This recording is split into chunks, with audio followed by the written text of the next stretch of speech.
Hi, good day mga kagalaans. Come and join me as I continue my journey of becoming a legit golfer. I became an enthusiast of this sport a year ago, and I can say that it is a promotion day from driving range to now fairway. And the best place to celebrate this day is none other than Sun Valley Golf Club here in Antipolo, Rizal. And ang casts natin for today's video, Josh, Selena, Coach Ron, at ako, NB, one of us. Teka, parang may mali. And shoutout ko na rin pala tong caddy natin, si Ate Dab, Ate Dabiana. Sobrang bait niya sa mga beginners na kagaya ko, kaya kunin niyo siya pag nandito kayo sa Sun Valley. And by the way, this is an 18-hole course and you don't need any membership para makapaglaro dito. I can confidently say that this golf course is one of the best sa mga napuntahan ko dito sa Mega Manila. Though medyo challenging siya kasi uphill and maraming hazards and bunkers. If you know, you know.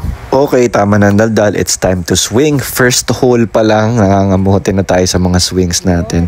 And good thing nag-guide nga tayo na mas maayos.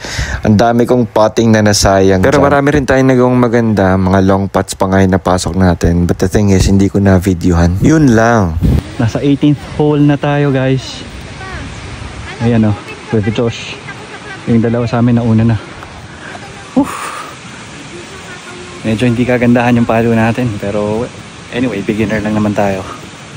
Kaya thanks sa caddy natin kay Ate Dab. And so far so good, nag-i-enjoy tayo.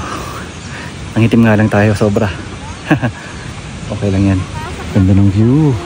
Sa magtatanong ng handicap ko, grabe, literal na handicap talaga nakuha ko dito, sakit ng braso ko. Pero enjoy. Yun lang mga kagalaan, salamat sa pagsama. God bless and do not settle for less. Bye!